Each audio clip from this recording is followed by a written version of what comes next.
Mentres esta mañá Abel Caballero presume de 5 novos autobuses híbridos para a liña C1, o conxunto da cidade continúa con 250 frecuencias diarias menos de bus das que había antes da pandemia, entre elas as da liña C2 suprimida en decembro de 2021 e que ofrecía un importante servizo complementando precisamente o C1. Non hai posado fotográfico nin anuncio propagandístico que poida tapar a realidade de que a maior cidade de Galiza ten hoxe un moito peor servizo de autobús urbano que hai 5 anos. Un servizo que non conecta adecuadamente o conxunto de barrios e parroquias, con frecuencias absolutamente insuficientes e todo co prezo de billete máis caro, mesmo coas bonificacións, de todas as cidades galegas e un dos máis caros do conxunto do Estado. E continuamos sen coñecer, a día de hoxe, as conclusións do estudo técnico sobre a demanda do transporte urbano colectivo contratado polo Concello en novembro de 2023 por case 320.000 euros e cuxo prazo de entrega finalizou en outubro do ano pasado.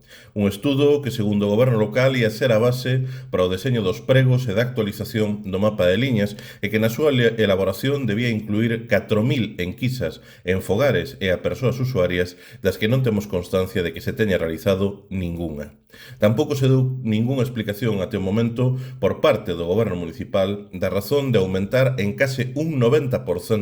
o custo previsto do servizo, pasando de 24 a 45 millóns de euros, segundo se recolle no anuncio para a nova licitación. Por iso, desde o Bloque Nacionalista Galego exiximos ao alcalde que deixe atrás os parches propagandísticos e que dea pasos a serio para dotar Vigo dun servizo de autobús urbano á altura das necesidades da veciñanza. Vigo merece un servizo de transporte urbano moderno, eficiente e plenamente público que responda ás necesidades reais dunha cidade con 300.000 habitantes e 110 km² de superficie. Un servizo de autobús que nos permita avanzar cara a unha cidade máis habitável e moito máis verde, dando alternativas reais e efectivas ao uso do vehículo privado. En ese camiño, no BNG, defendemos que é o momento de remunicipalizar o bus de Vigo para que sexa un verdadeiro servizo público para todas e todos e non apenas un grande negocio para uns poucos. En resumo, menos selfies con Vitrasa e máis e mellor bus urbano para as viguesas e vigueses.